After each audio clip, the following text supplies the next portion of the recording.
ready?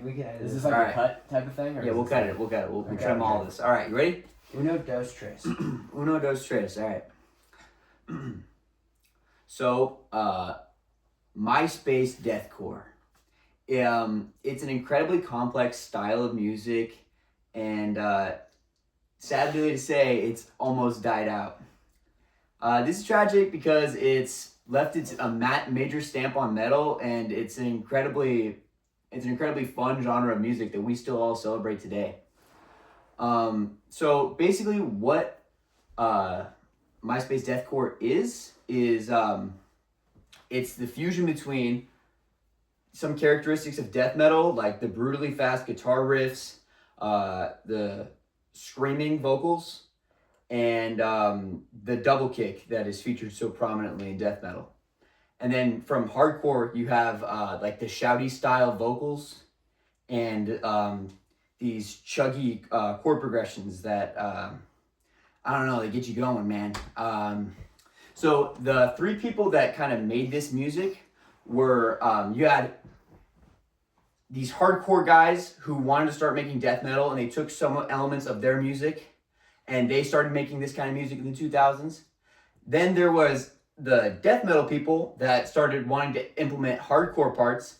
And then in the early 2000s, a lot of alternative kids were emos, and a lot of emos wanted to start going heavier. And so they came and started to build this amalgamation of different cultures into this genre of music that became massive in the early 2000s. You had some bands like Suicide Silence or Whitechapel who reached top 15 and top 14 on the top 100 Billboard. And I don't think I need to tell you this, but when was the last time you heard a song with screaming reach the top 15 in the top 100? That's almost unheard of for extreme music, and it's quite an achievement of the time. So, but these three subgroups, cultures, they didn't really like each other. They had a lot of beef.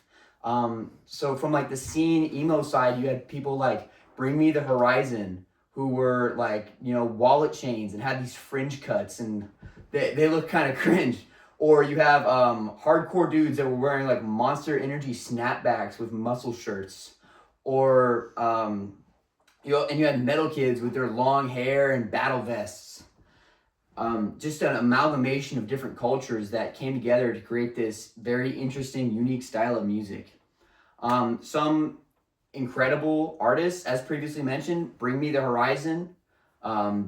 They became incredibly popular and are still popular today. They've gone on to do collabs with Skrillex and become much bigger than the scene ever was itself, but they got their start in deathcore. Job for a Cowboy, who went on to become death metal icons, and then Despised Icon, who were the first hardcore band to implement death metal style riffs into their songs. So it, as previously mentioned, it all started with Despised Icon. They were the first band to implement death metal into their hardcore, and people hated them for it.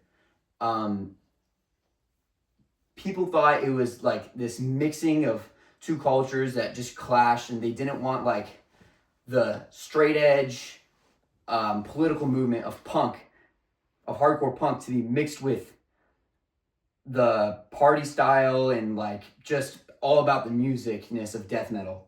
But it ended up becoming so much bigger into this new subgenre that became celebrated by so many in the early 2000s.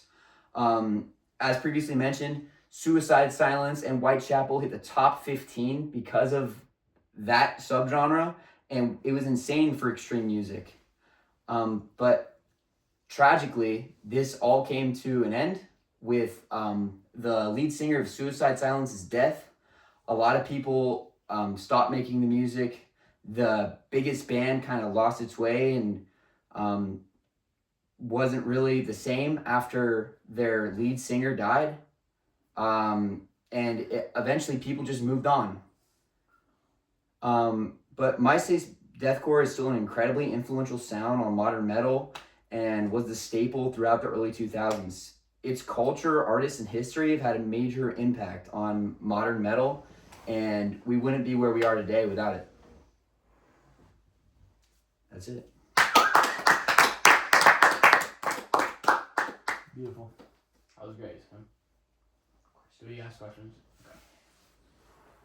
What are your favorite like bands now, like in 2026 that are like upcoming and like your genre? So that's actually a great question because MySpace deathcore has actually started to have a major revival movement come back in, and a lot of people are trying to resurrect this genre that, as I said, kind of died out. Some bands off the top of my head that kind of fit that mold would be Reverent or Slamwich. Those are great bands who are kind of bringing back that style, and I really like them. Sweet. Where does the name deathcore come from? So, what, like I was saying, it's death metal plus hardcore. You take the hard off, take the metal off, you get deathcore. Yeah. What about hard metal? That's also a thing. That's a thing too. It's different though, yeah. Sweet. But yeah, thank you guys so much for taking part. Of course. Good job. Beautiful. You, Give him a good grade. dude. What else?